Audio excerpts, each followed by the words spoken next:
solid-state chemical sensors. Now, our solid-state chemical sensors are going to be built from semiconductors, so silicon, germanium, gallium arsenide.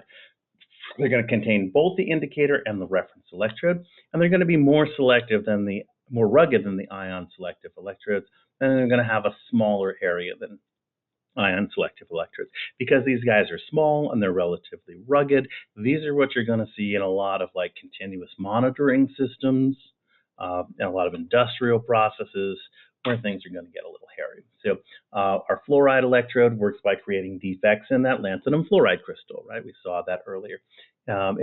Others work on the presence of primary absorbed ions. They're popular, they're easy to maintain. The primary absorbed ions result in a concentration gradient and a change in voltage being produced. So this electrode is going to respond to both chloride and silver ions. So we've got something that's a silver chloride pellet, and that silver chloride pellet is a salt or a crystal, and that's going to respond to Ag and to Cl ions. We can put some dopant in there to increase the conductivity. So up in here is regular silicon, right? Silicon is a semiconductor. Each silicon is bound to another silicon. If I put in a phosphorus in here, phosphorus has one extra electron, and the electron is going to create a positive zone. And over here, I've got another, going to have a extra electron. And so that extra electron can migrate, leaving a positive charge behind and a minus charge on that silicon. So that's a N-type semiconductor where you've negatively doped it. You can have a P-type semiconductor where we've got an aluminum. Aluminum is going to have one less electron. It's only got 3 valence electrons. And so there's what's called a hole or an electron vacancy. And an electron can move from this silicon over to here. And when it does that, well, then now there's a hole over here that's created. So you can either dope with holes or you can dope with extra electrons. And those are called N and P doped semiconductors, respectively. You can use those to build diodes. A diode is a p-n junction, right? At a p-n junction, I've got some p-doped silicon and some n-doped silicon. When I apply a voltage or a potential difference, if I apply a positive charge over here and a negative lead over here, well, all of the electrons that were in this n-type dopant are going to move away from that negative potential. And on the opposite side, where I've applied a positive charge, then the plus charges, those holes, are going to migrate away from that plus charge. And where these guys meet in the middle, a plus and a minus, are going to cancel each other out. Current is allowed to flow under this what's called forward bias condition. If I switch that and I put my minus charge over here onto the P side, positively doped side, now all those holes are going to move this way. They're going to move towards that negative charge. And if I put my positive voltage, I apply that over here, all the negative charges, the electrons that were in my N-type semiconductor, are going to move that way. And then I'm going to have this depletion region, right, where I've got no charge. Right? If I've got no charge, can current flow? No. Right? So this allows the forward bias to flow and current to flow. And in my reverse bias, no current is going to flow. Cannot make current flow in that reverse bias.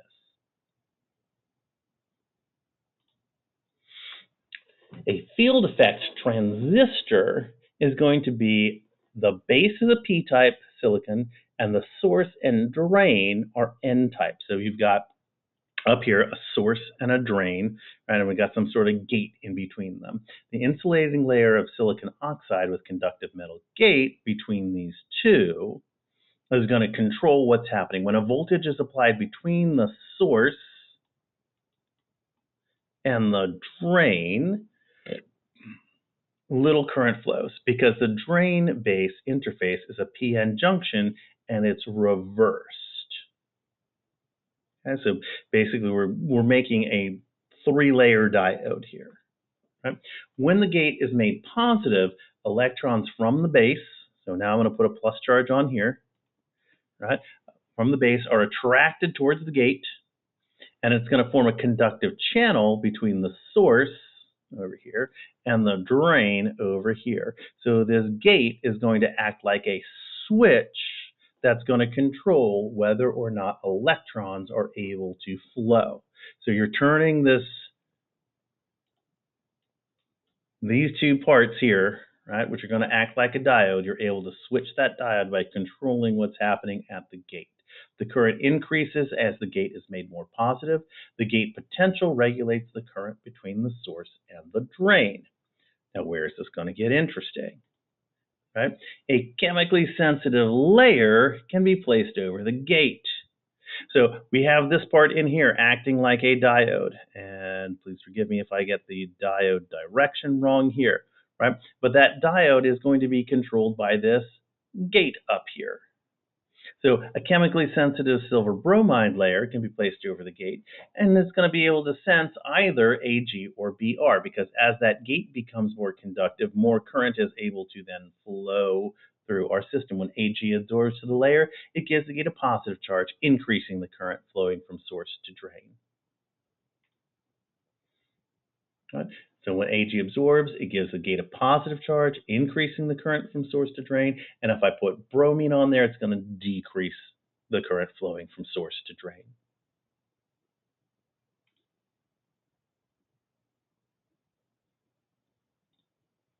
The cool new cutting edge science that we can do with that is, instead of having it being something boring like silver and bromine, we can use a different type of material on top of that gate. So we can do some sort of polymer with a linker and then an odorant binding protein.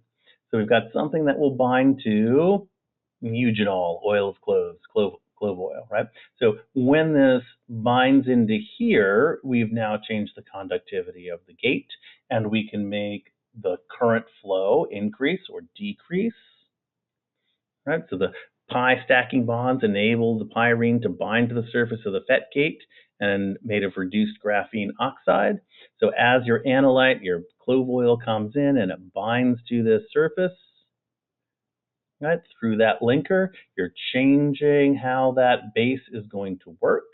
And then as you do that, right, your conductor going from graphene to graphene oxide to a reduced graphene oxide, you're changing the conductivity there. And as you change the conductivity, your gate potential is going to change, which means that your current is going to change. And so you can then correlate your concentration of detected analyte to the change in the source drain current over the max. So you're just going to rescale this, and you're going to get yourself a nice little nonlinear calibration curve. We can do something with enzyme electrodes. So you're going to take a normal electrode, but we're going to cover it with a urease impregnated gel. When urea permeates the gel, it's going to have an enzyme react with it, and it's going to form ammonium. If I've made ammonium, well, ammonium is going to change the pH of a reference solution. All I'm going to do is change the pH of that solution. I can measure that with a pH probe.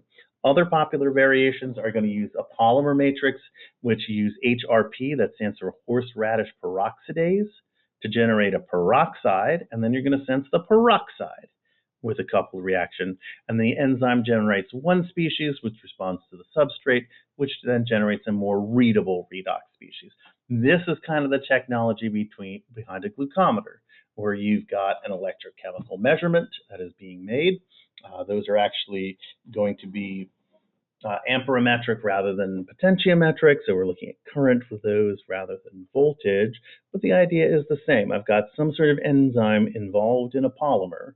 That polymer is then going to interact with the glucose and to generate peroxide. That peroxide can then either react with something else or be measured electrochemically itself. A gas sensing electrode, we take an indicating electrode and we place it into a specific solution. On the opposite side, there's a permeable membrane. The penetration of the target analyte results in an equilibrium change that we can measure. So if I've got carbon dioxide and it's going to form hydrogen carbonate or carbonic acid.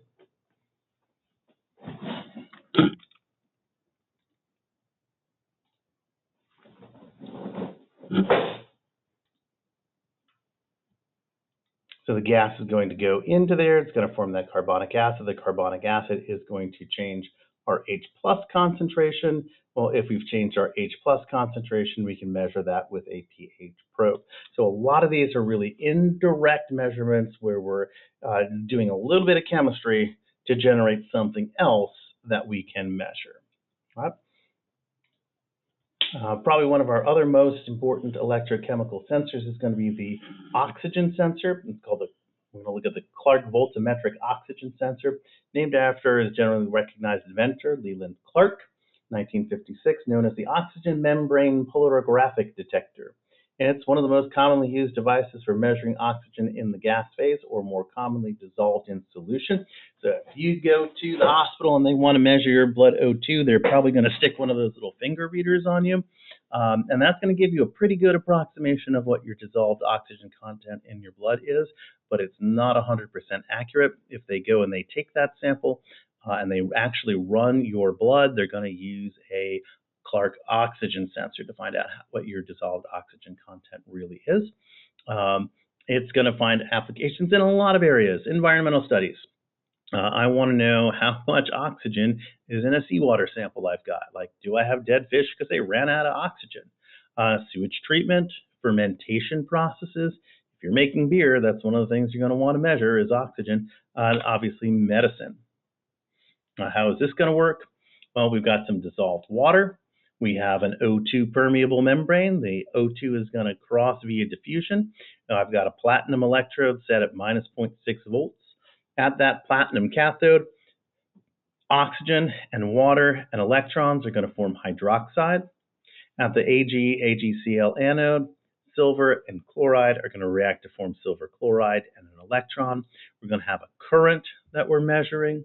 That current is going to be 4 times P, the permeability of oxygen through this membrane, times A, the electrode area, times P, the oxygen concentration, divided by B, the thickness of the membrane. Well, F, P, A, and B are all going to be constants, so our current will be related to the partial pressure of the oxygen. So that's how this guy's going to work. Again, it's the same trick that we're seeing over and over again, where I've got some sort of membrane that lets one thing through and not the other thing. This is what one of these guys kind of looks like. Right? And that's a general design for a modern miniaturized version, where we have a very small sample cell. I've got a plunger and a locked O-ring. Solution is going to flow in. I've got another O-ring, this Teflon membrane, and the electrode base, the connecting rod, and the working electrode.